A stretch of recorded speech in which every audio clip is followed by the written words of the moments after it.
Buenos días. Buenos días a todos. Bienvenidos a los que nos acompañáis en Madrid y también a aquellas personas que nos están siguiendo a través de Internet. Hoy tenemos a Eugenia Vieto, acabada de nombrar directora general de SADE, y nos apresuramos a invitarla. Pero yo solo quiero saludar e introducir a la persona también que va a presentar a nuestra invitada en calidad de secretario general de CEDE. Pues esto, daros la bienvenida y agradecer a quien lo hace posible, a SEAT y Telefónica, nuestros patrocinadores en los desayunos de trabajo. Y en la mesa nos acompañan también Carmen Moore, que será quien presentará a nuestra invitada, Pedro Navarro, vicepresidente de CEDE y a la vez también vicepresidente de SADE y tantas cosas, y Jorge Duarte, periodista de Wolters Kluwer, que es quien va a moderar el coloquio a través de Internet. Carmen Moore, bueno, me gusta decir quién va a presentar porque es persona sobradamente conocida para algunos, pero la razón, ya que esté aquí, habría muchas, pero una razón es la que es presidenta de Manpower en España y desde hace muchos años, y consejera delegada. Y Manpower ha sido una firma que siempre ha apoyado también todas las acciones de CEDE, de la Confederación Española de Directivos y Ejecutivos, y desde hace un tiempo es también patrona de la Fundación CEDE, que, como sabéis, CEDE y su fundación lo preside Isidro Fainé. Ella también está vinculada a ESADE, al menos que yo sepa, ha pasado por sus aulas. Era también una razón, y últimamente acaba de ser nombrada presidenta de la International Women Forum en España, lo cual todavía abunda más para darle carta y toda credencial para presentar a nuestra invitada de hoy. Sin más, dejo con Carmen Moore. Gracias.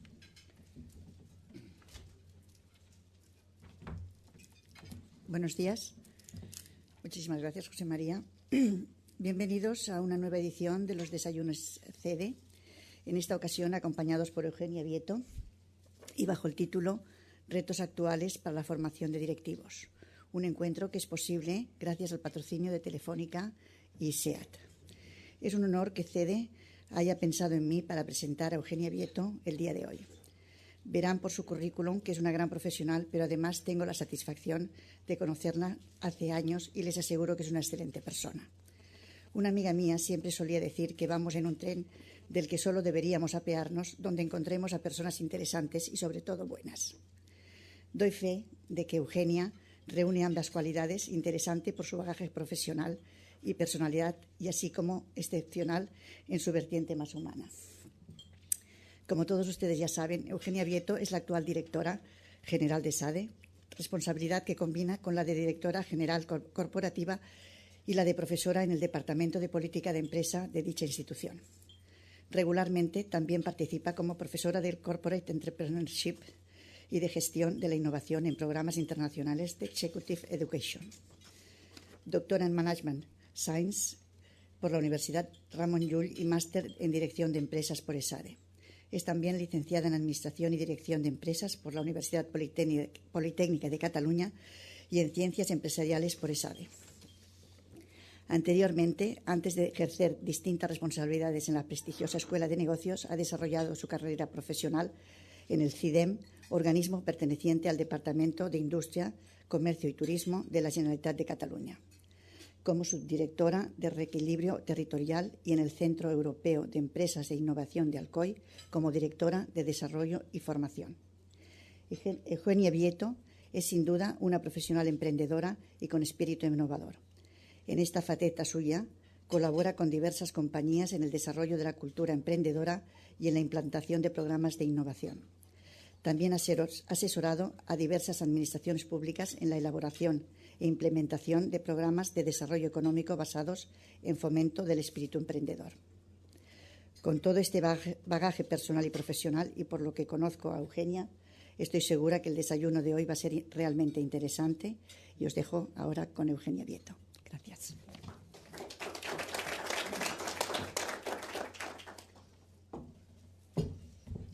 Muchísimas gracias, Carmen, por esta presentación tan sentida. Me gusta cuando me presentan diciendo es una excelente persona. Al final, ¿no? Esto es lo que nos queda. Buenos días. Muchísimas gracias a CEDE por haberme invitado. La verdad, yo diría que es prácticamente mi segundo acto público desde que soy directora general de SADE. Muchísimas gracias. Muchísimas gracias a los asistentes por estar aquí. Ciertamente he tenido que dejar bastante mi actividad académica que explicaba Carmen Moore, con toda la pena del mundo, porque lo de enseñar, lo de intentar formar directivos, yo concretamente lo que hacía, ahora hago poquísimo, era formar personas con espíritu emprendedor. Esto realmente es como muy vocacional, ¿no? Y la responsabilidad que tenemos cuando estamos en las escuelas de negocio, pensando que estamos formando a los líderes del futuro. Bien, sirve esta introducción del mundo de mi carrera académica como profesora un poco para empezar el tema del que les voy a hablar, los retos actuales para la formación de directivos. Entonces, permítanme, una pincelada, porque me ayudará también a centrar bastante los mensajes que quiero dar, una pequeña pincelada de quiénes somos nosotros, un par o tres de transparencias. Y entonces lo que voy a hacer, les voy a hablar de SADE.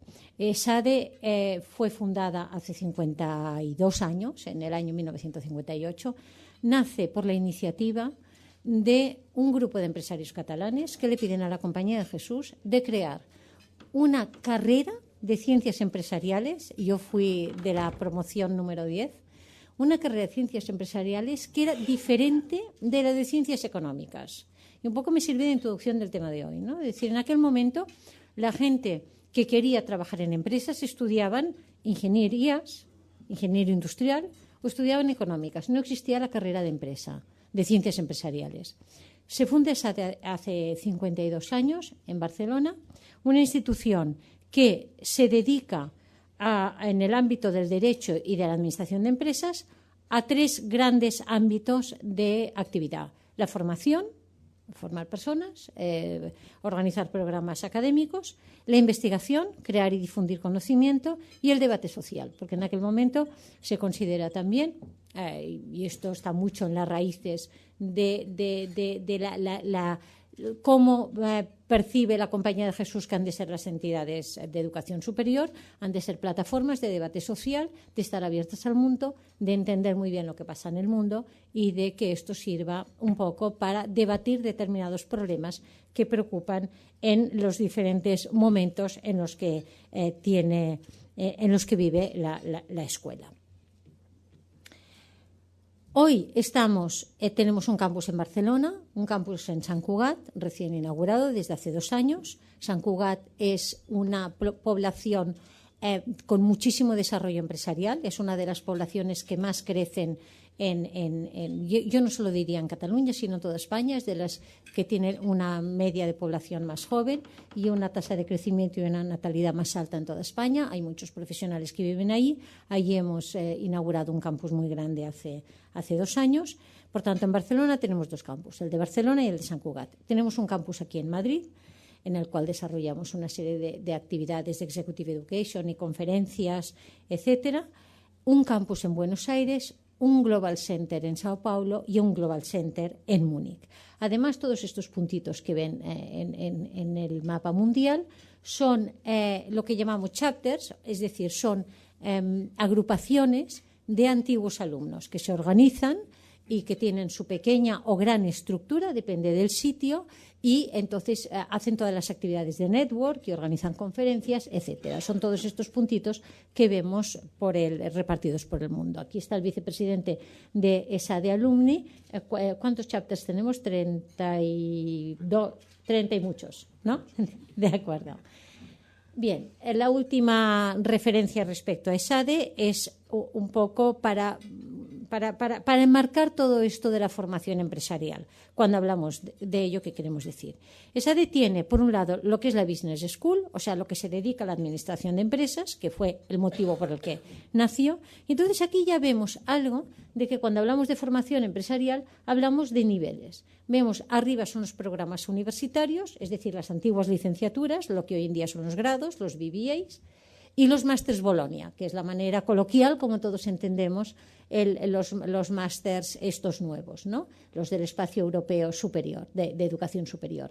En esta franja de programas universitarios tenemos 7.300 participantes en total, de los cuales el 25% vienen de fuera de España. Concretamente, los másters Bolonia, el 95% son alumnos internacionales. Luego tenemos lo que son los programas de MBA, que es para gente que tiene 2-3 años de experiencia más o menos, en el cual tenemos 900 participantes, el 47% internacionales. Concretamente en el MBA Full Time, que son profesionales que dejan su carrera profesional durante un periodo de tiempo determinado para hacer un MBA en profundidad, ahí estamos hablando de tasas internacionales del 85%.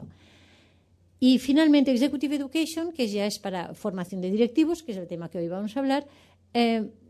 Tenemos en total entre cursos lo que le llamamos los cursos abiertos, es decir, cursos a los que acuden directivos de diferentes empresas, y lo que son los programas customs, es decir, los programas que se hacen, que se diseñan específicamente para una empresa. Tenemos 4.300 participantes.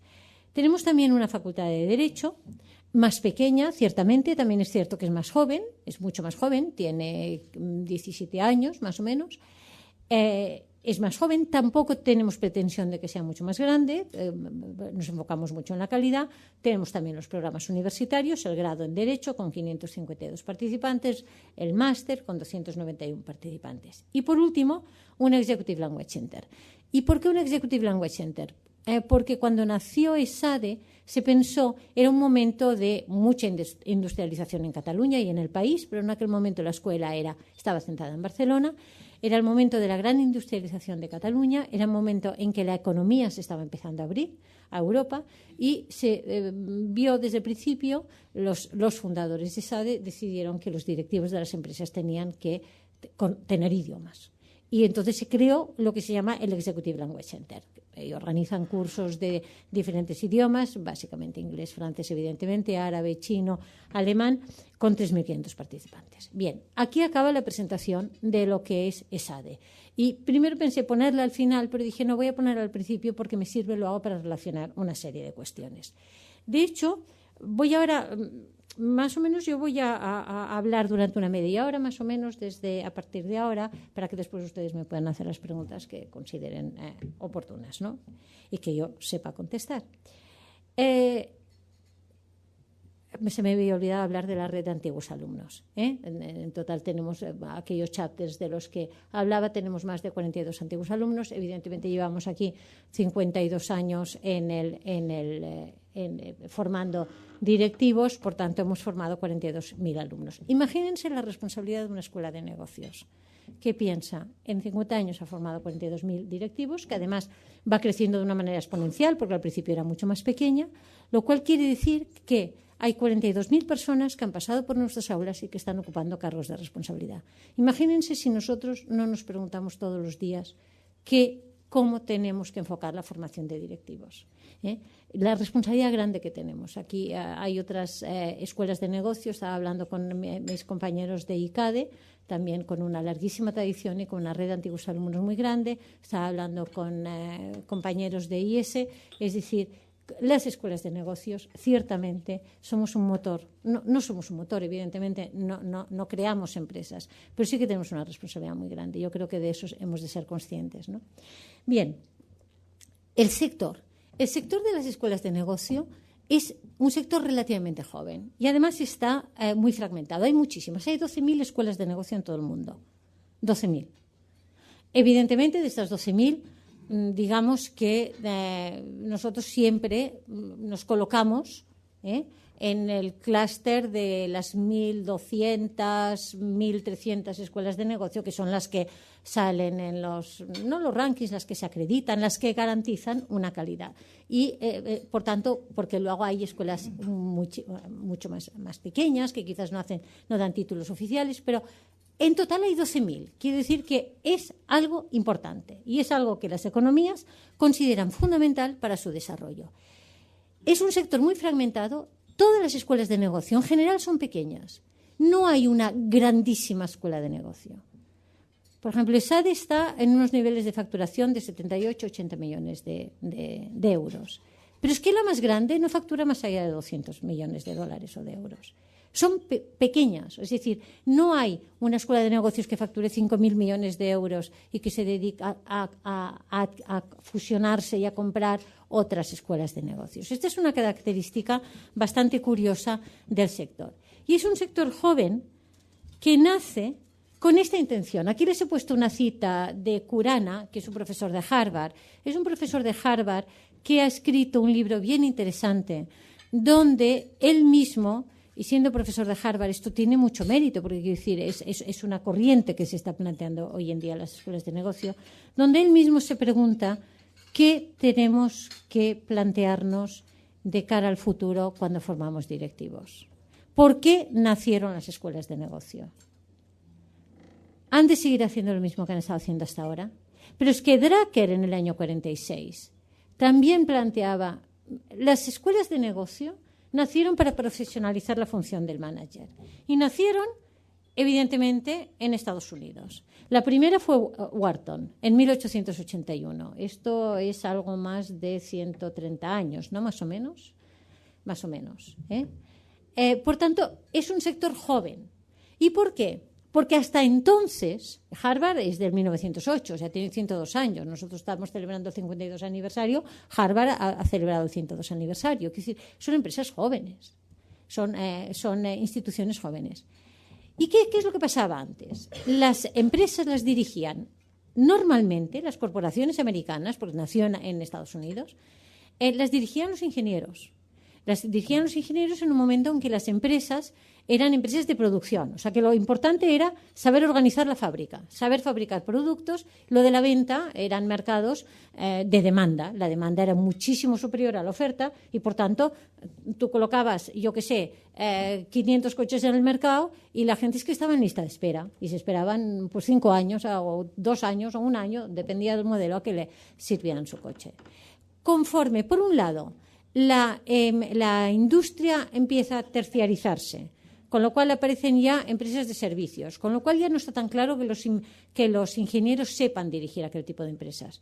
Y por otro lado, el mercado empieza a convertirse en un mercado más de oferta, es decir, empieza a aumentar la competencia, etcétera, etcétera. Aquellos ingenieros industriales que también habían dirigido las empresas dejan de tener las competencias de marketing, dejan de tener la visión estratégica, la visión competitiva que les permita seguir compitiendo en los mercados.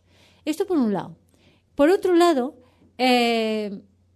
las profesiones de medicina, de abogado, etcétera, etcétera, bueno, el planteamiento es decir, ¿por qué si hay profesiones que la gente tiene que acreditar un conocimiento para dirigir una empresa o para crear una empresa no tendríamos que hacer lo mismo? Y nacen con esta idea, la de profesionalizar el sector. Por tanto, ya nacen con la idea de que los directivos saldrán bien formados de allá y, por tanto, serán más capaces de dirigir empresas. Claro, no hacen el salto a Europa hasta el cabo de 50 años. Y al cabo de 50 años nace ESADE, nace INSEAD, creo que IES también es de la misma época, ¿verdad? De hecho, hemos celebrado el cumpleaños casi cogidos del brazo, ¿no? Somos más o menos de la misma época. Nacen al cabo de 50 años las escuelas europeas. Evidentemente, las latinoamericanas siguen enseguida. Al cabo de 10 años empiezan a nacer las grandes escuelas latinoamericanas y la gran sorpresa, no es sorpresa, pero digamos el gran boom, lo dan los nuevos actores, las escuelas asiáticas. Aquí he puesto algunos datos. Hay 7 nuevas escuelas de negocios regularmente en los rankings de los últimos 5 años. ¿Qué quiere decir? Que, por ejemplo, la Indian School of Business, que es la que está abajo, se crea hace 8 o 9 años, y en estos momentos es una de las mejores del mundo. Quiero decir, el boom está yéndose hacia dónde se están creando y dónde está apareciendo la demanda de formación de directivos, esto en la zona asiática, como no podía ser de otra manera, concretamente en China, en Singapur e India. Yo he estado intentando el reto de África. Hay escuelas en África, pero aquí de momento no las he pintado. Hay buenas escuelas de África, luego salen en otra transparencia. Yo aquí he intentado encontrar datos de mercado a nivel de toda la formación de directivos. No es sencillo, excepto en un caso. Los MBAs. Los MBAs se convierten en un producto internacional, estándar, con acreditaciones, de tal forma que cuando una empresa contrata un MBA que ha cursado su MBA en India, o en Estados Unidos, o en España, o en Francia, o en Finlandia, la empresa sabe exactamente lo que ha aprendido aquel directivo, aquel futuro directivo, aquel joven, aquel chico, aquella chica, lo cual es muy práctico. Porque es una especie de homogeneización de conocimientos, evidentemente con las diferencias del entorno geográfico donde lo cursan y de las características de la escuela, pero que de alguna manera garantiza una cierta calidad. Entonces, el producto MBA, que es el producto que se rankea. Normalmente cuando ustedes ven rankings de escuelas de negocios que dicen esta es la número 3, esta es la número 5, esta es la número 15, es porque lo que están rankeando es un producto que es homogéneo en todas partes y que aquel ranking permite que los alumnos que quieren hacer un MBA digan, pues yo quiero ir a Asia y dentro de Asia elijo una de las que están arriba de todo. Bien, de este producto es del único que tenemos realmente datos de mercado fiable. Y tenemos los datos de mercado fiables porque para cursar un MBA los participantes tienen que pasar una prueba, que es el GMAT. Es un test internacional, el mismo en todo el mundo, que es el que nos dice esta persona está capacitada para desarrollar sus estudios de MBA. Y de estas cifras, de esta cantidad de alumnos en el mundo, sí que tenemos cifras. Y concretamente, en los últimos datos que tengo yo, que yo diría que esto es del 2009, se hicieron 265.000 test GMAT en el mundo. ¿Qué quiere decir? Que en el mundo había 265.000 jóvenes que querían completar sus estudios superiores, porque normalmente un MBA tiene que haber hecho previamente una licenciatura, unos estudios superiores y tiene que tener experiencia empresarial. Hay 265.000 jóvenes deseosos de formarse en una escuela de negocios y de adquirir las capacidades suficientes para desarrollar una carrera directiva. Luego veremos qué es lo que se les pide y qué tipo de formación, ¿no? para ajustarme bien al título de la formación directiva, los retos de la formación directiva. No hace más que aumentar.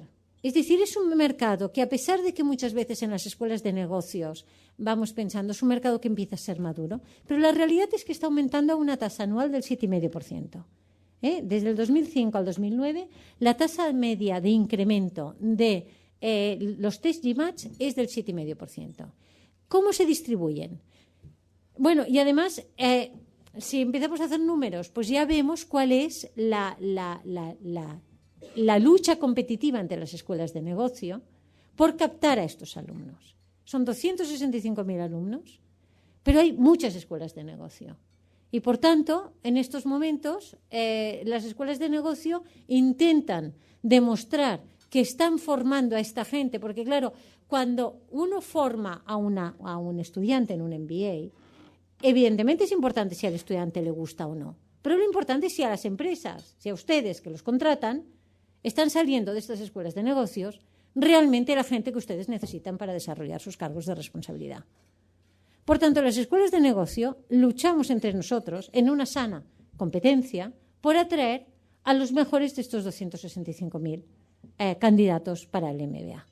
Y, por tanto, la primera cuestión es que cuando ustedes contratan un MBA de una de estas, digamos, de las 100, de las 200 mejores, no hace falta que vayamos a decir de las 15, ustedes saben que están contratando a una persona que ha pasado por unos programas de formación de calidad acreditados, porque además hay acreditaciones internacionales que te ponen el sello y te dicen, mire, su MBA, nosotros precisamente creo que es esta noche, tengo una cena en Barcelona con una de las instituciones acreditadoras que nos vamos reacreditando. Son procesos muy complejos. Te lo miran todo. No solo miran los programas de los alumnos, no solo les preguntan a los alumnos si están contentos, les preguntan a las empresas. Por tanto, ponen el sello de calidad. Entonces, una vez está este sello de calidad puesto, ustedes, empresas que contratan alumnos salidos de un MBA, ustedes saben que aquella persona, por lo menos a nivel de formación técnica, y de desarrollo de habilidades directivas, lleva un sello de calidad y ha estado bien preparado para desarrollar su función. De estos 265.000 test que hay en el mundo, evidentemente el país donde hay más, voy a poner aquí todas a la vez, el país donde hay más es en Estados Unidos, hay 120.000. En Estados Unidos es todavía el país donde hay más jóvenes deseosos. Claro, también es donde hay más escuelas de negocio, proporcionalmente, ¿no? En España, 6.400. En India, 23.000. Pero es que en India se han multiplicado por 5 el número de alumnos. India es un fenómeno en este sentido. No he puesto las demás, he puesto solamente algunas para no marearles con cifras. ¿Por qué? Porque en India hay muchos ingenieros. Y en India la formación se considera como el acceso para el ascensor social, ¿no? Las familias indias tienen pocos hijos. Y, de hecho, yo estuve no hace mucho y hablaba con una familia que un hijo era ingeniero y tenían un hijo y una hija. La hija iba al colegio, pero tienen verdadera obsesión por mandarlos a las escuelas de ingeniería y para que después hagan un MBA. Entonces se ha multiplicado por 5 en un periodo muy, muy corto de tiempo. Estos 23.000 indios quieren hacer su MBA en alguna de las escuelas del mundo. Evidentemente, hoy en día se están quedando mayoritariamente en India, pero no tienen suficientes plazas, no hay suficientes escuelas en India para absorber estos 23.000 jóvenes indios. ¿Qué pasa? Les cuesta moverse hacia Europa o les cuesta moverse hacia Estados Unidos por un tema económico, clarísimamente. Por esto, ahora permítame hacer el salto a las empresas. Estos jóvenes indios que tienen un talento extraordinario y que tienen una capacidad emprendedora extraordinaria y que están acostumbrados a una disciplina de trabajo y tienen unos valores como muy arraigados, es muy bueno que se formen y que se puedan formar donde sea. Y, por tanto, es muy bueno conseguir becas para estos candidatos, porque el problema que tienen ellos realmente es un tema económico.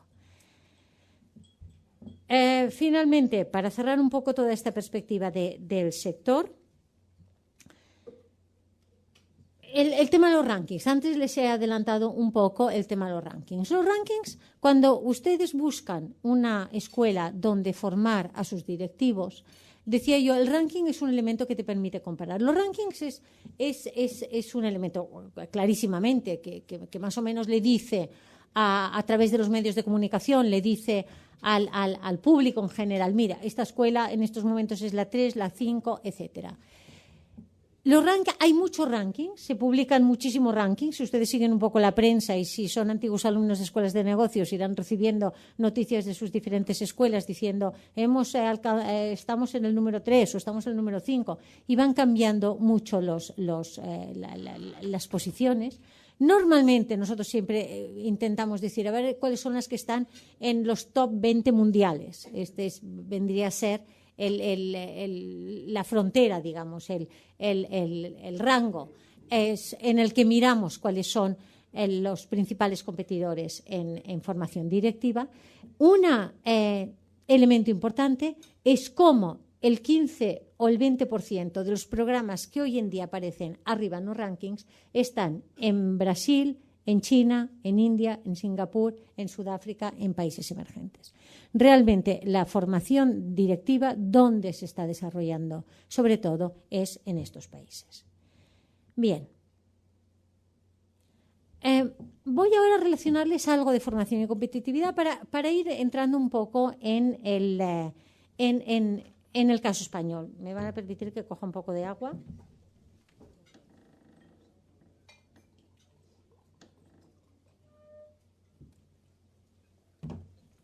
el World Economic Forum publica todos los años un informe sobre la competitividad mundial de 139 países. Pues algún año será un país más, un país menos, depende de los datos, si les llegan, si no les llegan. Pero normalmente es un estudio muy serio donde trabajan con un conjunto de 111 variables. Es un modelo econométrico ciertamente complejo, llevan años haciéndolo, es bastante complicado, pero que de alguna manera estas 111 variables las clasifican en 12 dimensiones, pues la calidad de las instituciones, las infraestructuras, el entorno macroeconómico, la sofisticación de las empresas, la innovación, el tamaño de mercado, la capacidad tecnológica, los mercados financieros, la eficiencia del mercado de trabajo, la eficiencia de los mercados y luego 2 dimensiones relacionadas con la educación primaria y la salud, por un lado, y la otra con la educación superior y la formación. Entonces, ¿por qué? Porque estas dimensiones se considera que es la que permiten ver la capacidad competitiva de un país. España, en el último ranking que salió publicado hace un par de meses, que es el ranking es el informe 2010-11, es un informe mundial que se presenta que está ligado con Davos, se presenta en Davos o se discute en Davos. En este año ha retrocedido 9 posiciones. Estamos en la posición número 42. Por delante nuestro hay países como Lituania, como Polonia, como República Checa. Realmente muy bien no estamos en posición competitiva mundial, ya lo sabemos. No hace falta que sigamos insistiendo, tampoco hace falta que nos autoflagelemos. Yo siempre pienso que hay que tener la visión aquella, la mirada positiva de decir, bueno, esto lo hemos de cambiar y lo hemos de cambiar desde la actividad empresarial, ¿no? desde lo que podemos hacer cada uno de nosotros en nuestros ámbitos.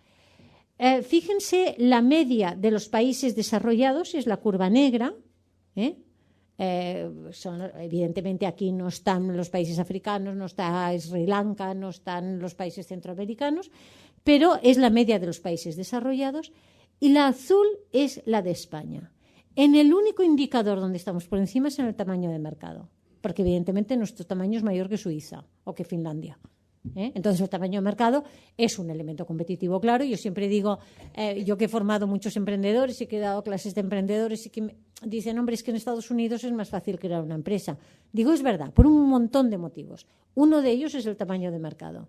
Es decir, cuando uno está con un mercado muy grande, pues las cosas según cómo, pues es más fácil. Aquí, pues los emprendedores hoy en día lo que están haciendo es nacer con aquella visión global. Es decir, tu mercado es Europa de entrada. No te plantees que tu mercado es España. Tu mercado, por lo menos, ha de ser Europa desde el primer día, ¿no? Pero el tamaño de mercado, evidentemente, es un elemento competitivo, claro. Pero el tamaño de mercado no lo cambias, es el que es. Aquí no puedes lanzar políticas para decir, ahora nuestro mercado será más grande. No, las fronteras son las que son. Pero bien, en todas las demás estamos por debajo. Miremos en la de educación superior. Y hay una cosa curiosa en la de educación superior. Nuestra posición en educación superior es 31. Educación superior y formación, y formación profesional, se refiere esta. Fijémonos las variables. Empecemos por las de 3 dígitos. Miremos cómo estamos en la calidad del sistema educativo superior, 107. No estamos nada bien. 107 sobre 139 quiere decir que por debajo solo tenemos 32 y por encima 106. Es decir, no estamos nada bien. Yo el otro día daba una charla hablando en ESADE, la lección inaugural, y hablaba de la educación superior. Es decir, esto realmente es un elemento de competitividad clarísimo. La universidad tiene un reto por delante enorme. No podemos estar así.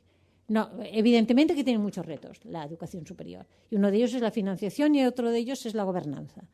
Pero lo que no podemos hacer es sacar al mercado titulados superiores, ingenieros, licenciados, etcétera, etcétera, que con luego los informes mundiales nos digan, oiga, es que la calidad de sus sistemas es de 107. ¿Qué competitividad podemos tener, ¿no? Por tanto, este es un reto grande. Miremos la calidad de formación en matemáticas y ciencias, 114. Muy bajo. Claro, evidentemente India está muy por arriba, ¿no? Claro, es verdad que los indios, el otro día que yo estaba mirando domingo por la mañana un programa de la CNN hay del digital, interesantísimo sobre historia, y que hablaba de que los indios habían inventado el cero, habían inventado los números negativos, y lo iban explicando cómo habían inventado el cero. Y yo que en el fondo empecé siendo profesora de matemáticas, las matemáticas me apasionan. Entonces uno entiende por qué en India las matemáticas están muy metidas dentro de la cultura de la gente, y porque quieren ser ingenieros, y porque son matemáticos, y porque son contables, porque lo de los números les va, y porque lo de los números es importante, ¿no? Y más en los mercados en los que nos movemos, ¿no? Y si no, que se lo digan al sector financiero, si no necesitan personas con una capacidad matemática muy grande. Entonces, nosotros la calidad de formación en matemáticas y ciencias es de 114. Ahora, tenemos mucha gente en educación secundaria, ¿eh? O sea, el porcentaje, la escolarización, digamos, es muy alta. Y en educación superior también, estamos en la posición 17. ¿Qué me gusta mucho? Ahora, el alcance de la formación continua de los empleados baja. ¿Qué me gusta mucho de este ranking? Miremos la calidad de las escuelas de negocio. España es el 8º país del mundo por calidad de sus escuelas de negocio. Es impresionante. Felicidades IES, felicidades ICADE, que estáis aquí. No sé si hay alguna escuela de negocios más, además de la mía. Es impresionante. ¿Por qué? Porque, ¿qué quiere decir esto? Además de que me alegro muchísimo de ponerlo. El año pasado creo que éramos el 6º o el 7º, pero es que están llegando los indios y están llegando los chinos, que van subiendo, ¿no? Nos están subiendo por todas partes, ¿eh? O sea, realmente aquí ya nos podemos espabilar. ¿Qué es impresionante a mí de esto? Que me hace ver de entrada que este ranking, que está tan bien hecho, que hay un montón de economistas y modelo econométrico detrás, que dicen una de las variables clave para la competitividad de los países es la calidad de sus escuelas de negocio. ¿Por qué? Porque una de las cosas más importantes es que las personas que trabajan en las empresas tengan una buena formación. En España hay muchas escuelas de negocio. Solemos hablar de 3, porque somos quizás los que salimos más en rankings y tal cual, pero hay muchas escuelas de negocio y muy buenas, y muy buenas. Cada una, pues, a lo mejor quizás son escuelas de negocio que no han, por sus estrategias no se han globalizado tanto, o se han enfocado más a un sector, o se han dedicado más pues al marketing o a las finanzas. Pero hay escuelas de negocio muy buenas en España, y esto es bueno para las empresas. Y las empresas lo han de celebrar. De hecho, nosotros, los que estamos en cargos, los que estamos trabajando, los que somos profesores, los que somos directivos de las escuelas de negocios, esto nos da mucha satisfacción. Bien, ¿cuáles son los retos que hoy se enfrentan los directivos, las empresas, cuando se plantean aquellos presupuestos que se han ido reduciendo? Soy consciente, los presupuestos dedicados a formación en las empresas se han ido reduciendo, ¿no? Estamos en el 3er año de crisis y evidentemente empiezas a ver de dónde puedes recortar y después decir a la gente que no puedes viajar en business y que hay que mirar con los gastos de marketing y que, ojo, si antes viajaban 3 personas que viajen 2, etcétera, etcétera. Y dices, bueno, a ver qué partidas no pasa tanto si recorto. Y la de formación, evidentemente, es una partida que ha sufrido. La de formación y la de marketing son 2 partidas, y comunicación son 2 partidas que han sufrido. Y lo sabemos y lo vemos en primera fila los que nos dedicamos al mundo de la formación. Pero, sin embargo, ¿cuáles son los retos que hemos de enfrentar las escuelas de negocio cuando diseñamos programas de formación de directivos y qué es lo que nos están pidiendo las empresas? En primer lugar, hay efecto de globalización en la función directiva. Es decir, en estos momentos hemos de formar líderes globales, directivos globales. ¿Esto qué quiere decir? Quiere decir que, así como antes, por ejemplo, cuando yo estudié en ESADE, pues todas las asignaturas pues estaban pensadas en el entorno muy local. Claro que soy mayor y estudié hace muchísimos años, ¿no? Sí que había una asignatura que era exportación. O no se llamaba ni siquiera internacionalización de empresas, pero sí que te enseñaban un poco, bueno, qué tenías que hacer si querías empezar a exportar. Hoy en día es diferente. Hoy en día la capacidad... Y nos enseñaban inglés, y nos pedían una tercera lengua. O sea, más o menos pues salimos de allá que teníamos pues 3 idiomas, además del catalán. O sea, teníamos más o menos 4 idiomas, ¿no? Pero entonces, ahora no. Ahora este es... y además una globalización, como hemos visto, con una tendencia, luego volveré sobre ello, a un traslado del poder de las zonas de una geopolítica diferente. Segunda cuestión, la complejidad de la crisis económica. Ese es un reto. que nos hemos encontrado las empresas. ¿Por qué? Porque te vienen los directivos y te preguntan ¿qué ha pasado? Y qué ha pasado no es sencillo. No es sencillo. Porque nosotros hablamos de una crisis financiera, pero no, es que es una crisis también de valores, es que es una crisis económica, es que es una crisis que ha pasado esto, si se remontará en V, si será una L, si será una W, etcétera, etcétera. Es decir, una crisis que con los instrumentos que estábamos utilizando hasta ahora no podemos explicar lo que ha pasado. Que hemos necesitado nuevas herramientas para entender qué ha pasado con esta crisis. Y sobre todo, para predecir si volverá a pasar. Porque claro, nos podemos estar meses, años discutiendo por qué hubo una crisis. Pero sobre todo lo que es importante es entender por qué hubo la crisis y entenderlo rápido para evitar que vuelva a pasar. Otro elemento, la búsqueda de nuevos modelos de gestión. Estamos dando un cambio de paradigma. Las empresas vienen y nos preguntan, ¿qué tenemos que hacer frente a este entorno? Frente a un entorno que es global, pero además con una globalización diferente. ¿Y qué tenemos que hacer en un entorno donde ha caído una crisis que era diferente de la crisis del boom de Internet, de la crisis del petróleo, etcétera, etcétera? Entonces, las escuelas de negocio hemos de decir, bueno, estamos ante un cambio de paradigma y las empresas nos vienen a buscar nuevos modelos de gestión, nuevos modelos de negocio. Otro reto.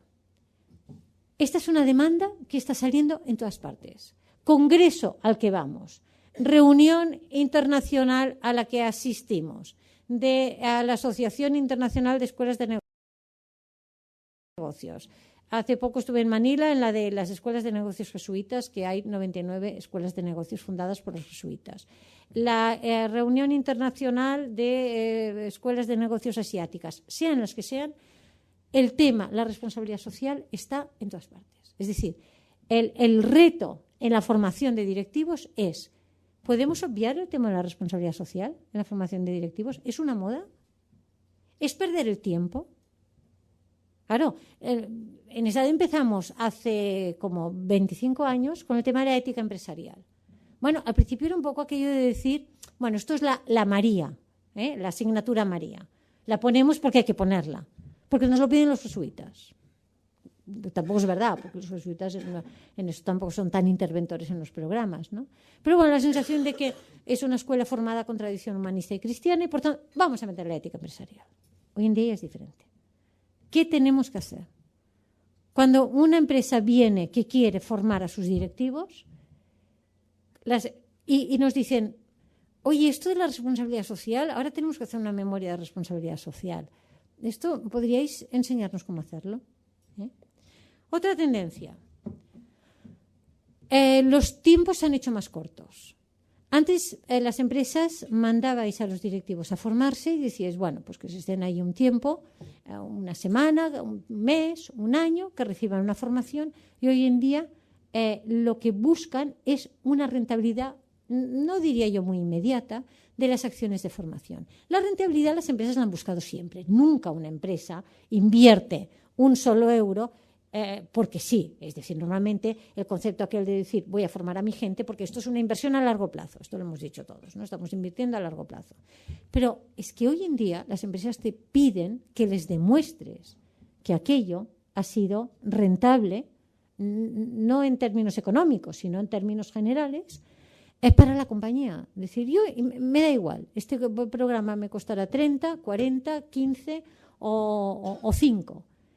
Pero yo quiero que usted me demuestre que esto realmente valía la pena. Más allá de la encuesta de satisfacción que rellena el alumno al finalizar el programa de formación y que, por supuestísimo, es una condición sine qua non en la formación de directivos. Pero al final sabemos que las encuestas de satisfacción miden lo que miden.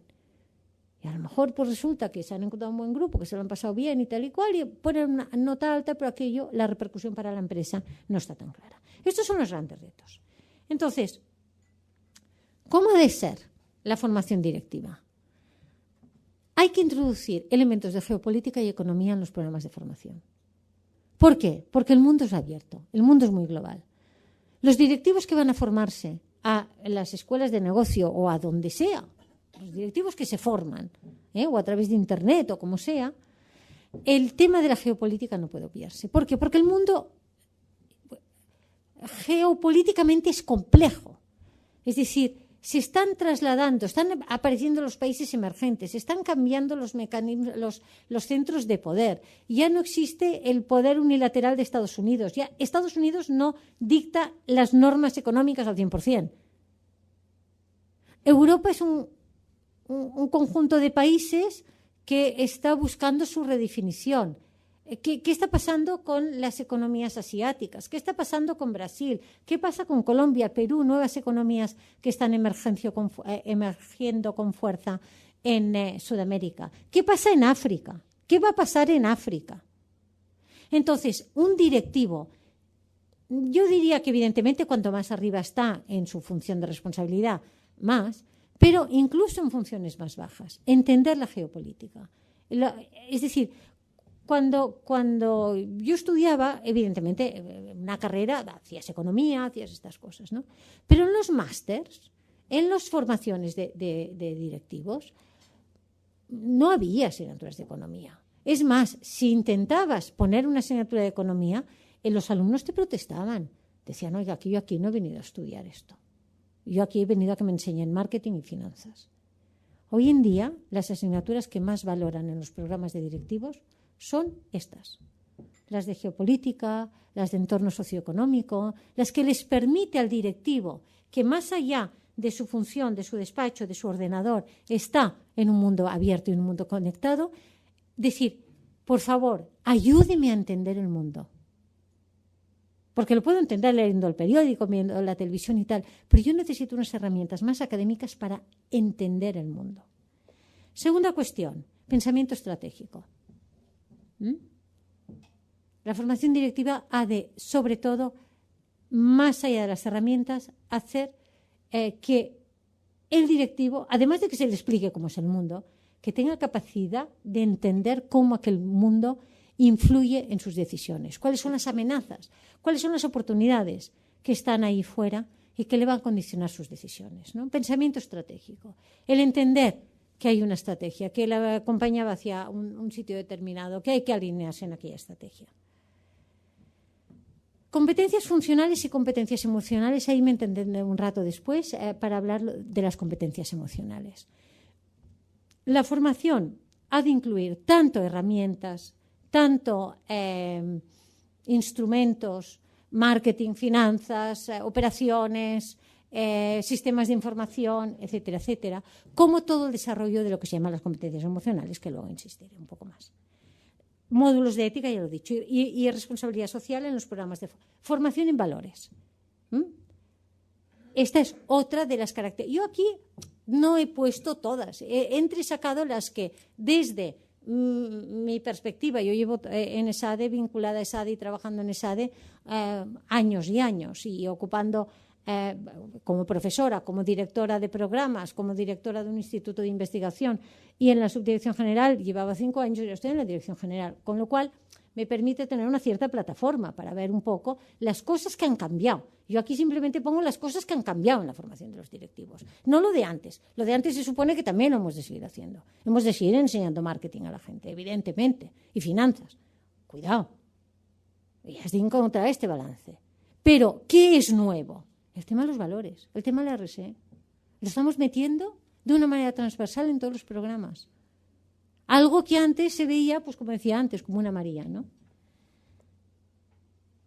La combinación, lo que le llamamos el blended learning. Aquí hay otra cuestión, y es que las empresas cada vez disponen de menos tiempo, cada vez quieren que sus directivos, más por menos, o sea, aprendan más con el mínimo de inversión, no tanto en dinero. Ahora, vale, estamos en una crisis y negocian los precios y te dicen, no me puedo gastar, tengo este presupuesto. Pero lo que le preocupa a la empresa hoy en día es que su directivo esté mucho tiempo fuera del despacho formándose. Entonces busca otros formatos, busca formatos mucho más intensivos, mucho más de una semana a lo mejor intensiva y que combine lo que se llama la formación presencial, el estar en el aula, con todo lo que es la formación a distancia, el e-learning.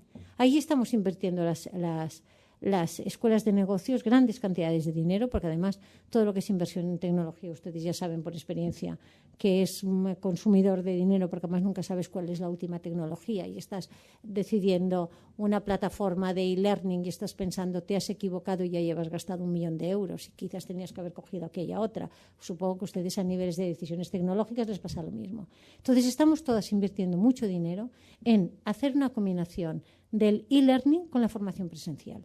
Es decir, que los directivos, y ya no hablo de los alumnos jóvenes, que los directivos puedan combinar lo que aprenden cuando están dentro del aula con una formación más a distancia. Y la capacidad investigadora de proveedores de formación. ¿Por qué pongo esto? Antes les he dicho, las empresas buscan nuevos modelos de negocio, buscan nuevos paradigmas. ¿De dónde salen estos nuevos modelos de negocio? Cuando te viene una empresa a formar a sus directivos y te dice, mire, es que lo que estábamos haciendo hasta ahora ya no funciona. Ni funciona ni va a funcionar, porque el mundo es diferente. Pues llevamos 3 años que esto parece que no acabamos de encontrar el camino y, por tanto, ¿qué tenemos que hacer? ¿Cómo tenemos que motivar ahora a nuestra gente? Que vienen diferentes, pues una generación diferente, evidentemente, gracias a Dios, para que el mundo evolucione un poco, ¿no?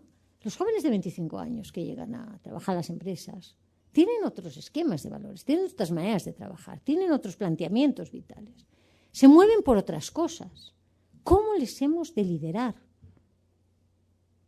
¿Cómo tenemos que vender nuestros productos a toda una generación de gente que lo único que hacen es estar mirando su móvil, que ni miran televisión, ni leen periódicos, ni miran vallas y raras veces van al cine? ¿Cómo cambia todo esto? ¿Cómo les impacta un anuncio en su pantalla de ordenador, por ejemplo? ¿Cómo tenemos que organizar a una compañía que resulta que tiene sedes por todo el mundo, ¿no?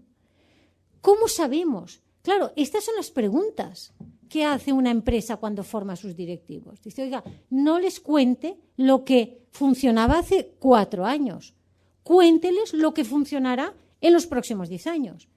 ¿Y cómo sabemos las escuelas de negocio lo que funcionará dentro de 10 años? Con investigación. Con investigación. Y esto es el movimiento que desde hace ya muchos años estamos haciendo en las escuelas de negocio. Estamos dedicando partidas presupuestarias muy importantes a investigar. A decir, ¿cuáles son los modelos de negocio del futuro? Claro, cuando alguien te pregunta, ¿cuáles serán los modelos de negocio que funcionan en el futuro? Claro, te preguntes, yo qué sé, no puedes decir yo qué sé. No te lo puedes inventar, lo tienes que investigar, ¿no? Por esto la capacidad de investigador de los proveedores de formación es importante. ¿Por qué? Porque la formación no está para repetir lo que ha funcionado hasta ahora. Estoy acabando, me quedan 5 minutos. ¿Voy bien de tiempo, los organizadores? Bien. Y medible en términos de resultado. El tema de la investigación es un tema importante. Parece baladí y la verdad es que nosotros, y cuando digo ESADE, podría decir lo mismo de cualquier otra escuela de negocios. Tenemos nuestros centros de investigación donde nos vamos haciendo estas preguntas. Hace poco el Centro de la Marca entregamos unos premios, pero bueno, pues entonces están todo el rato preguntándose qué tienen que hacer las marcas para ser globales y qué tienen que hacer para lanzar los mensajes, etcétera. Medible en términos de resultados. Esto no está todavía resuelto. Esto les tengo que confesar que esto es algo muy complicado. Las empresas mandan a sus directivos a formarse.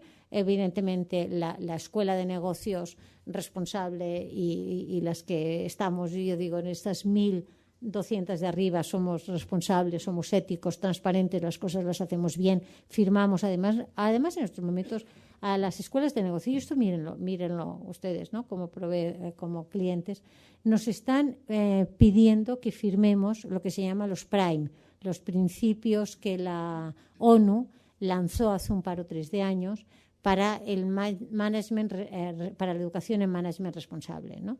Con lo cual, y allí nos comprometemos a una serie de cosas. Es decir, oiga, mire, usted se ha de comprometer a transparencia, se ha de comprometer a que va a intentar transmitir unos valores. Por eso pongo lo de la responsabilidad social, ¿no? Porque es algo que está clarísimamente emergiendo.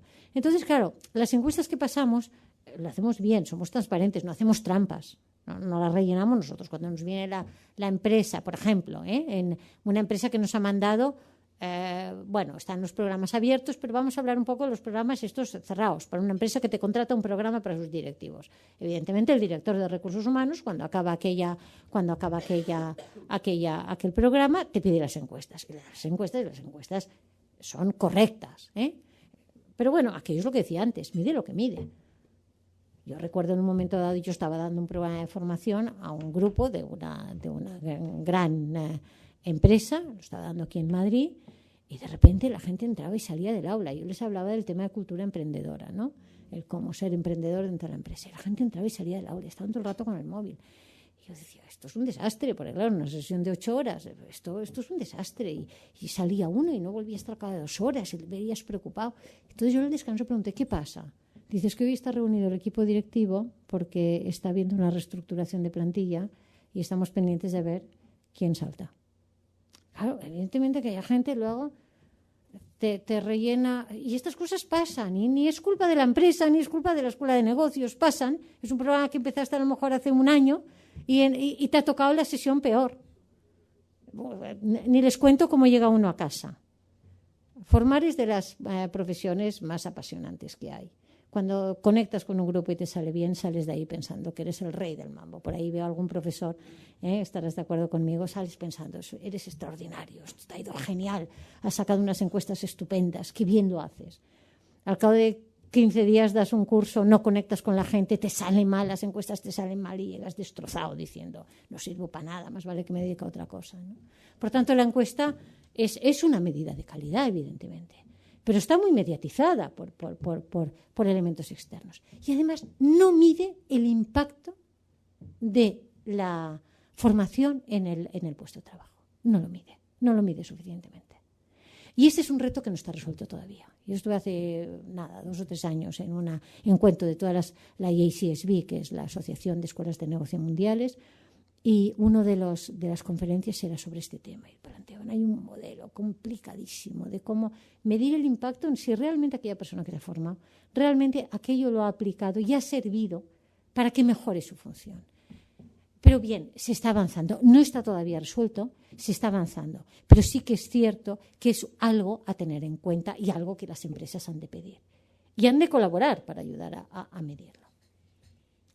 Bien. Esto lo pasaré rápido porque si no me alargaré ya demasiado. Cuando hablamos de competencias para la formación en liderazgo, nos están pidiendo que a los directivos que formamos les enseñemos, como decía antes, marketing, finanzas, las herramientas funcionales, planes estratégicos, cómo implementar una estrategia, etcétera, etcétera, pero nos están pidiendo que desarrollemos las competencias para ser buenos líderes. Este es un modelo de competencias basado fundamentalmente en las investigaciones de McClelland, que de aquí salió un poco lo de la inteligencia emocional, de Goldman y otros autores, pero un poco lo que estamos intentando, yo digo ESADE y muchas otras escuelas de negocios, es desarrollar este conjunto de competencias. Y tengo que decirles que ya que hablamos de los retos, ¿no? En estos momentos las empresas sobre todo nos piden a las escuelas de negocios que desarrollemos a la gente en este tipo de competencias. Es decir, en el conocimiento personal, en que las personas sean conscientes de si han de ser líderes, de cuáles son sus fortalezas y sus debilidades, si han de ser líderes y han de interactuar con otros. En dominio personal, que tiene que ver con la orientación al logro, con una visión positiva, en capacidad de conocer a los demás y empatizar con los demás, en habilidades sociales, que es la gestión de conflictos, el desarrollo de otros, el liderazgo inspirador, etcétera, y las capacidades cognitivas, el entender lo que antes decía. Me explican cuáles son los patrones que hay y yo soy capaz de entender lo que hay. Soy capaz de encontrar un patrón en este entorno. Bien, en una investigación, en un programa de formación es curioso este resultado, en formación en desarrollo de competencias, los participantes destacaron estos beneficios. En primer lugar, aquel programa le había servido para compartir experiencias con otros. Bueno, en segundo lugar, desarrollarse personalmente y ser consciente de las fortalezas y debilidades. Networking profesional. El cuarto es interesante, legitimización de prácticas intuitivas. Muchas veces los directivos que se forman dicen, esto yo ya lo sabía, ya lo estaba haciendo, pero me lo están legitimizando, me lo están legitimando y por tanto lo estaba haciendo bien. Aprendizaje de herramientas y comprensión de los otros. Ya por último, y esta es la última, solemos utilizar un modelo, que es el modelo de Kai Peters, que dice la formación adaptada a la carrera profesional. En cada etapa de la carrera profesional de un directivo hay unas necesidades diferentes. La primera parte, para los que le llamamos pre-experience, que son los jóvenes. Los programas dirigidos a los jóvenes, a los que salen de los colegios, a los que entran en las universidades, a los que hacen una formación profesional relacionada con el mundo de la empresa. Competencias funcionales. Finanzas, contabilidad, marketing, comercio, etcétera, etcétera. Siguiente etapa. Cuando estamos hablando ya de directivos que tienen 4 o 5 años de experiencia, por tanto, que ya, digamos, han adquirido sus competencias funcionales o las tienen que mejorar. Entonces ahí, además de incluir elementos de competencias funcionales, de las herramientas funcionales, hay que darles un poco de integración y visión global, relación con el contexto de la organización y la estrategia. Es muy difícil a jóvenes explicarles temas estratégicos. En cambio, cuando ya tienen 4 años de experiencia, por eso también es muy importante diseñar programas de formación específicos para cada grupo. Porque si no, es uno de los elementos cuando miramos el resultado, la evaluación de un programa, el impacto, es importante tener claro este esquema. Cuando ya estamos hablando de directivos que van a ocupar niveles superiores de liderazgo, entonces, además de lo anterior, liderazgo, capacidad de ejercer influencia. Es sobre todo enseñarles cómo ejercer influencia. Y curiosamente, cuando ya damos el salto más arriba de todo, entonces ya todo esto ya lo tienen y lo que vienen a buscar es geopolítica, visión global. Y los programas de altísimos directivos estamos diseñando un porcentaje muy elevado del curso, del seminario, que además cada vez son más cortos. O sea, los de allá pueden ser de 2 días, una semana, un mes o 2 meses, y aquí puede ser de 1 año o 2 años. Quiero decir, y allá no te vienen a pedir que les cuentes estrategias ni liderazgo, ya lo saben hacer. Piden geopolítica y piden coaching, piden una cosa muy individualizada, pero piden sobre todo visión global y geopolítica. Bien, yo me quedaría aquí con esto. Yo no sé si me he pasado un poco de tiempo, más o menos he intentado ajustarme. Me habías dicho, Pedro, 30 o 40 minutos. Yo creo que hay preguntas, por tanto, si os parece. ¿Me siento? Bien, gracias. Muchísimas gracias, Eugenia. Realmente felicitaciones por la claridad en tu presentación y por el entusiasmo que vives y transmites cuando explicas las cosas. Estaba pensando que quien fuera joven otra vez para tener la oportunidad de ser alumno tuyo. Tiene que ser maravilloso ser alumno tuyo. Bueno, vamos a recibir preguntas de la sala y también hay una web a la cual estamos conectados que es desayunoscede.com, que también nos llegarán preguntas a través de Internet, pero aprovechando que estoy aquí haciendo de moderador, pues voy a abrir un poco el fuego. Y tú que estás en primera línea ahora sabes que el fuego más peligroso es lo que llaman el friendly fire, el fuego amigo. Así que voy a hacer una pregunta un poco más peligrosa. Pero yo, desde que empezó la crisis económica, y que tú has mencionado varias veces y tal, siempre me ha venido a la cabeza una reflexión que a veces he leído un poco, pero que nunca he visto muy desarrollada, sobre el protagonismo que han tenido los alumnos de las mejores escuelas de negocios del mundo en esta crisis económica. Hace por lo menos 15 años que las entidades financieras, que sí que son protagonistas de esta crisis, han estado contratando, han sido los grandes recruiters de los MBAs en todo el mundo. New York, London están llenos de MBAs de IESE, ESADE, ICADE y de todas las mejores escuelas del mundo. Yo creo que nuestra gente, nuestros alumnos, han cometido como mínimo 2 faltas. Una falta de ética. Falta de ética que es, yo creo que cuando vendes un producto pensando sobre todo en tu interés personal o en el interés de tu empresa, en lugar de pensar en el interés de tu cliente, hay un problema de ética, y esto pues sin duda alguna se ha producido en muchas ocasiones. En segundo lugar, una falta de sentido financiero de lo que es la gestión del riesgo, la medición del riesgo, por parte de muchísimas personas que tenían la responsabilidad de medir ese riesgo. Yo entiendo que, un ejemplo que siempre pone un viejo amigo mío, dice, engañar a dos viejecitas pensionistas de Guadalajara, financieramente hablando, es fácil. Pero cuando esos exalumnos brillantes de Wharton, y cito Wharton porque es la escuela número 1 del ranking, hasta este año era en el ranking mundial de MBAs, se dejaban engañar, obteniendo unas rentabilidades pues 1 punto, 2 puntos superiores a la normal a base de unos riesgos extraordinarios. La pregunta es, ¿qué estaban haciendo en clase de finanzas estos chicos? Estaban con el móvil, como decías tú antes, saliendo y entrando continuamente, no se habían enterado de lo que es gestión de riesgo.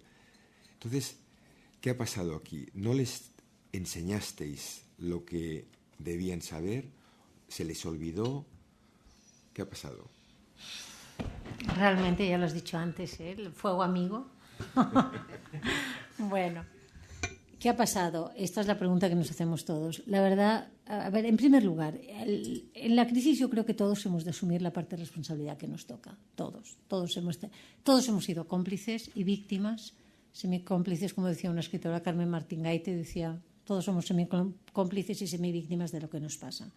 Entonces, quiero decir, las propias personas que han pedido hipotecas por encima de sus posibilidades, los bancos que las han dado, los reguladores que no han regulado cuando tenían que regular, y la parte que nos toca a las escuelas de negocios en cómo hemos formado a la gente. Esta es una reflexión que está encima de la mesa y nos estamos haciendo todos. Evidentemente, aquí sí que es cierto, tú has hablado de dos temas, ¿no? Estos directivos que ponían por encima de los intereses de la compañía sus propios intereses individuales. Yo ahora voy a hablar en global y no, de verdad, no voy a hacer la típica cosa de defenderme, de decir, no, es que en esa... No, voy a hablar en global, ¿no? Que yo pienso que es lo más honesto, hablar de una manera global un poco en todo el sector. Aquí, de entrada, por ejemplo, a nivel financiero y medición del riesgo, todos vivimos cambios de paradigmas. Yo recuerdo cuando yo estudiaba finanzas, te decían cuál tenía que ser la tasa de endeudamiento y te decían, no te tienes que apalancar demasiado, porque si te apalancas demasiado, luego no podrás aguantar momentos de dificultad de tu empresa. Y últimamente estábamos enseñando a las empresas que lo que tenían que hacer era apalancarse mucho. Y un poco, oye, tú eres tonto que no te apalancas, ¿no? Y en las clases de finanzas enseñábamos esto. Porque era un poco, bueno, claro, los mercados financieros van cambiando, el coste del dinero va bajando, resulta que además también tiene su lógica, porque las empresas de hoy respecto a las empresas de hace 40 años necesitan hacer inversiones mucho mayores en innovación. Antes la inversión en innovación era más baja. En innovación, las empresas se tienen que globalizar, con lo cual tienen que generar unos cash flows positivos muy grandes para poder ir a mercados exteriores, con lo cual, entonces al final la lógica te decía, no, oiga, es que claro, es que usted tiene aquí unos recursos bloqueados que no está utilizando cuando los tendría que utilizar para buscar nuevos mercados, para ser competitivo, para innovar, etcétera, etcétera. O sea que cambió el paradigma en el sistema, en el tema del apalancamiento, y hoy en día realmente las empresas que van aguantando las crisis son empresas que no tenían esos niveles de apalancamiento tan grande, un poco para contestarte el tema de la medición del riesgo. Ahora estamos volviendo a los cuarteles de invierno, estamos volviendo a explicar en clase, y por eso yo decía que es muy importante el tema de la investigación y ser capaces de reaccionar a tiempo, decir, a ver, vamos a volver a cambiar el tema de la medición del riesgo. También es cierto que hemos de asumir qué ha pasado. Bueno, pues que quizás no le hemos dado suficiente importancia a los temas de ética. Porque quizás no nos hemos dado cuenta de que hay toda una escuela que estudia cómo en el momento en que la empresa familiar empieza a profesionalizar su gestión y se empieza a hacer muchísimo más grande, evidentemente el propietario de una empresa familiar, cuando la está dirigiendo, tú hablabas de su interés individual y el interés de la empresa prácticamente es el mismo, Porque lo que quiere el directivo de una empresa familiar cuando es el propietario es que aquello siga años y años para pasárselo a las siguientes generaciones, ¿no? Por mucho que digan la tercera es la que se lo carga, etcétera, etcétera. Bueno, son bastante mitos, ¿no? En el momento en que se pone un directivo, se establecen sistemas de bonos y se pone un directivo que tiene una vinculación emocional con la empresa relativa, surge esta problemática. Y esto es lo que estamos obligados a cambiar. Estamos obligados a cambiar la política de bonus, estamos obligados a cambiar un poco, a introducir todos estos elementos de ética. ¿Qué ha pasado? Bueno, pues que tenemos nuestra parte de responsabilidad, que por mucho de todas maneras que hagamos, a ver, veamos, yo antes decía, formar en valores. Bien, formar en valores, esto es una cosa muy complicada. La gente se forma en valores desde que nace. La familia tiene una influencia muy importante, la sociedad, el colegio al que ha ido. Entonces, cuando nosotros tenemos unos chicos durante 5 años, pues vale, podemos intentar influir en ellos, en sus valores. Cuando tenemos unos alumnos del MBA, que unos vienen de India, otros vienen de Estados Unidos, otros vienen de Australia, otros vienen de Israel. Claro que puedes hacer algo con el tema de la responsabilidad social. Claro que ahora, ¿qué es lo que ha pasado y qué es lo que está pasando? Que les hacemos firmar un documento que viene a ser como la de la deontología de los médicos. Pero, ¿esto es la solución? Porque, bueno, ¿qué? ¿Vamos a ir siguiendo a ver si no lo han cumplido aquello? Es muy complicado. ¿Cómo consigues que en 2 años una persona que viene con toda su carga cultural cambie de perspectiva? A pesar de, y ya lo digamos, un directivo que es estar 6 semanas. A pesar de todo, este es el reto que tenemos. O sea, tenemos que ser suficientemente humildes para reconocer nuestra pequeña parte de responsabilidad en todo esto. O sea, yo creo que no podemos huir de ello. Y para poner remedio. Para decir, esto no puede volver a pasar. Y nosotros hemos de hacer para que no vuelva a pasar. No sé si te he contestado, porque es una pregunta complicada y una pregunta de difícil respuesta. Muy bien, pues muchas gracias. Sí que me has contestado. Tomamos preguntas de la sala. Vamos a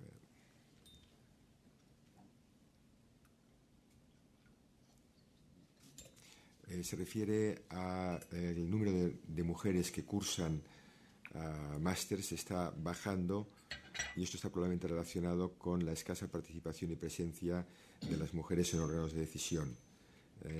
¿Qué medidas estamos tomando en ESADE para ayudar a mejorar este equilibrio? Sí.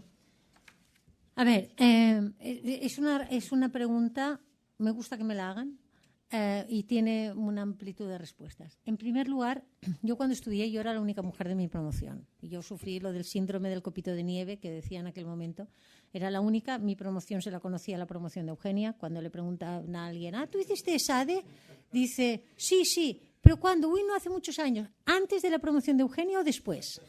No, yo soy de la promoción de Charo. Quiero decir, cada promoción, evidentemente esto ya, soy mayor, esto ha pasado ya a la historia.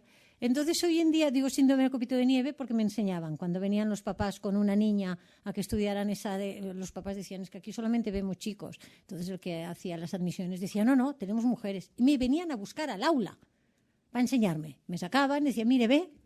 Entonces, ya puedes volver a clase. Síndrome del copito de nieve. Bien, esto ha cambiado. Hoy en día, en lo que es el bachelor, o sea, la antigua licenciatura, el grado, más de la mitad son chicas, son mujeres que están allá no para buscar novio, para entendernos, están allá con la sana y legítima intención de ocupar puestos de responsabilidad. En los MBA son solamente el 33% y en la formación de directivos el 10%. Por tanto, hay una cierta disminución. ¿Esto reflejo de qué? La formación de directivos, según esto, ya ven que es gente que lleva años de experiencia. O sea, estamos hablando de personas de 40 años, entre 35 y 45 años. La de los directivos, las del 10%. En esta franja de edad aún hay un porcentaje de mujeres ocupando altos cargos de dirección bajo. Sin embargo, esto cambiará, porque las que están abajo irán haciendo sus carreras profesionales. O sea, también vamos viendo que va cambiando. En los MBAs, 33%. Hace unos años era menos, era un 25%. Yo no sé si las otras escuelas compartirían estos porcentajes conmigo, ¿no? ¿Qué estamos haciendo en ESADE? Pues damos becas específicas para mujeres. Por ejemplo, aquí en Madrid tenemos un acuerdo con la Comunidad de Madrid que paga unas becas que se llama Lidera para que mujeres directivas puedan cursar estudios en las escuelas de negocios que hay en Madrid, estudios de alta dirección, no solamente en ESADE. ¿Qué hacemos en Barcelona para los MBAs? Nosotros no tenemos programa de MBA aquí en Madrid, tenemos becas específicas para mujeres, cursos específicos para mujeres. Pero bueno, esta es la realidad. Muy bien. ¿Alguna pregunta a través de la web? Sí, le hacen bastantes preguntas en la relación de ESADE con la universidad y un poco esas nuevas generaciones a las cuales se ha referido. Y le dicen, como experta en formación de emprendedores que es, ¿cree que la formación que se imparte actualmente en las universidades españolas estimula suficientemente a los alumnos para convertirlos en verdaderos emprendedores? Y relacionada con esta pregunta, le hacen otra, que es que si cree que las escuelas de negocio tendrían que estar más cerca de las universidades, porque se aprecia en muchas ocasiones, ¿no?, que hay una diferencia, ¿no?, entre la vida empresarial y, digamos, la formación que hay en las universidades. Aquí hay muchas preguntas juntas. La primera pregunta es una buena pregunta. La primera pregunta es si la universidad está formando emprendedores. Como siempre, es una pregunta que no tiene una respuesta única. Hay universidades que están haciendo verdaderas joyas en el tema de la formación de emprendedores. Específicamente, muchas universidades científicas y politécnicas están lanzando sus programas de emprendedores. La reforma del espacio europeo ha hecho que, por ejemplo, en las universidades politécnicas se incluyan asignaturas de emprendedores para que todos aquellos tecnólogos y científicos que son los que descubren las patentes, pero que hasta ahora, iban haciendo sus patentes y ahora se les está diciendo esto lo puedes poner en valor, lo puedes poner en mercado. O sea, en primer lugar, queda mucho por hacer, porque yo creo que la formación de emprendedores no tendría que empezar en la universidad, tendría que empezar mucho más abajo. En los niños, en los parvularios, se les tendría que hacer jugar. Además de hablarles que hay médicos. O sea, empieza porque un niño en el parvulario, su padre es empresario, y cuando su amiguito le dice, mi papá es médico, ¿y tu papá qué hace? No sabe contestarle. No, el mío es arquitecto, el mío hace casas, el mío cura personas. ¿Y el tuyo qué hace? Lleva una cartera. No sabe más. Por tanto, la formación tendría que estar y no está nunca en casa. La formación tendría que estar ya desde pequeñitos y, por supuestísimo, la universidad es una. Hay un reto que tienen las universidades, dos retos. En primer lugar, acercarse al mundo de la empresa. Esto está clarísimo. De hecho, en el ranking aquel que he puesto de competitividad mundial, uno de los elementos, no los he puesto todos, ¿no? Uno de los elementos que sale mal en nuestro país es el acercamiento universidad-empresa. Por tanto, ahí hay un camino por recorrer. Y otro elemento que yo llevo años y años intentando, además, llevarlo a la práctica y hemos conseguido hacer cosas en este sentido, es acercar las escuelas de negocio a las universidades politécnicas. Es decir, que cada uno se dedique a lo suyo y que, el éxito de Stanford, ¿de dónde viene? De esto. El éxito de la zona de Boston, ¿de dónde viene? De esto, de que están grandes escuelas de management al lado de las escuelas de biotecnología, de ingeniería, de aeronáutica, etcétera, etcétera. Estos serían dos retos.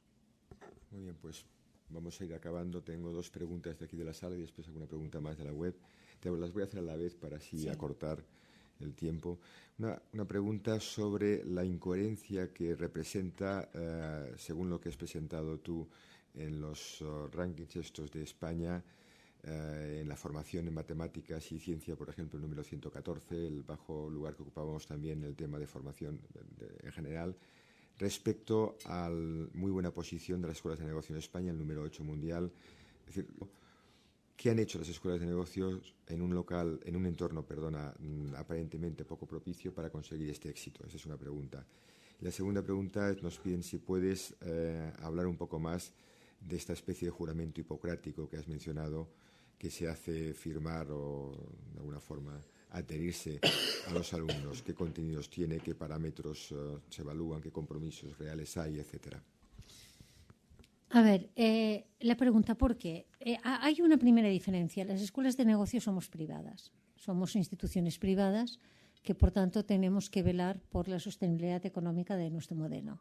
Entonces, cuando uno sabe, empiezas el año y además en un entorno, las escuelas de negocio americanas se financian en un 30-40%, depende de la escuela, con donaciones de empresas. No es el caso europeo, ni muchísimo menos el español. Las escuelas de negocio españolas, el 80-85%, 90%, depende del año y depende del caso, nos viene de las matrículas.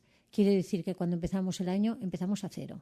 Tenemos una estructura de gastos enorme. Por ejemplo, SADE tiene 500 personas que trabajan y ya les he hablado de las cifras de facturación que se manejan en las escuelas de negocio.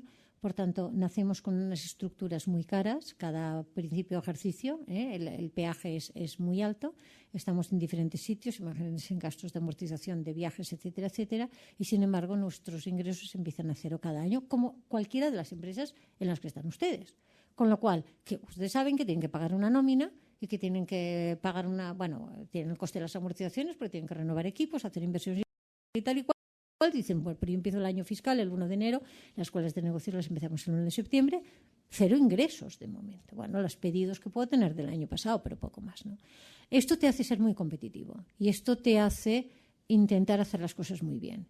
Lo cual te implica, como decía antes, acreditarte internacionalmente. Necesitas acreditaciones internacionales, si no los alumnos no te vienen. Usted no está acreditado, entonces quiere decir que su calidad es así. Te implica medir, evaluar a todos los profesores cuando acaban una clase. Cualquier profesor de una escuela de negocios, de estas que hablábamos, de España, sabe que a final de año el decano correspondiente se va a reunir con él y le va a decir, oye, tu evaluación este año ha bajado de 4,5 a 3,5. Intenta ver qué pasa, porque si esto sigue así, tendremos que pensar qué hacemos. Con lo cual, la orientación a la calidad es tremenda, cosa que no pasa muchas veces en la universidad pública, que los profesores no quieren ser evaluados. La orientación al mercado, porque si no vamos renovando nuestros programas de formación, las empresas dirán, oiga, usted nos está contando la misma película que nos contaba hace 5 años. Por tanto, o nos cuenta nuevos modelos o no le mandamos gente. Y esto explica un poco que comparativamente, y después hay una cosa muy buena. Permítanme los de ICADE hacer un guiño a las otras dos escuelas, AIS y Instituto de Empresa. España es, quitando Estados Unidos, quitando estos grandes países, es el único país prácticamente del mundo que tiene 3 escuelas de negocio que está en los top 20 mundiales. Esto es algo que vas a Estados Unidos y te dicen, ¿y ustedes los españoles cómo lo hacen? Y ese y ESADE, que tenemos los headquarters en Barcelona, andando, estamos a 10 minutos el uno del otro. Qué bueno es eso, qué bueno es eso. Porque la competencia estimula la calidad, pero no te puedes dormir.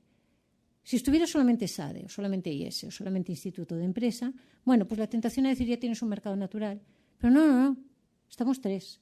Y esto quizás explica, porque además te lo dicen fuera, se sorprenden, vienen, el caso español, te dicen, qué bien. Esta sería una respuesta.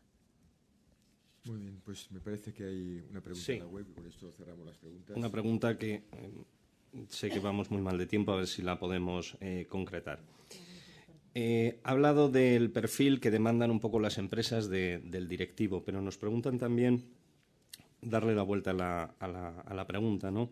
Y si hay algún perfil de empresa determinado que busquen los directivos del futuro, entendemos, ¿no? Las nuevas generaciones de jóvenes, ¿qué empresa? O sea, ¿qué le puede ofrecer las empresas para captarles? Me han indicado aquí que sea breve. Yo diría que en estos momentos los jóvenes, en general, están buscando empresas donde puedan tener una cierta autonomía de decisión, donde se les planteen retos, donde las cosas no sean rutinarias, donde puedan ser emprendedores, he dicho autonomía, y donde el tema de la responsabilidad social les empieza a contar mucho. Es decir, a ver qué está haciendo, a qué proveedores está comprando esta empresa, etcétera, etcétera. Lo relaciono con una pregunta que se me ha olvidado antes contestar, la del juramento hipocrático. La del juramento hipocrático, sin entrar en detalles, la encontrarán en cualquier web, se llama OATH, Document, OATH. Fundamentalmente hace que el alumno se comprometa a cuando toman sus decisiones, tener en cuenta el impacto que va a tener aquello en la sociedad, en temas medioambientales, en temas de mejora de la vida de los conciudadanos, en temas de no perjudicar a los otros. En fin, hay toda una serie de categorías relacionadas con los temas de responsabilidad social. Muy bien, pues muchísimas gracias nuevamente a Eugenia Vieto por estar con nosotros. Permitidme una cuña informativa, que no publicitaria, sobre el tercer encuentro directivo CEDE que tiene lugar el próximo 30 de noviembre en Girona. Es importante y enlaza con algunos de los temas que tú has comentado, por ejemplo, la conferencia inaugural que va posterior al discurso de apertura de la ministra de Economía y Hacienda y vicepresidenta segunda del Gobierno. La conferencia inaugural es sobre el tema cómo será el mundo en el 2020 y la imparte don Javier Solana, presidente del Centro para la Economía Global y Geopolítica de SADE.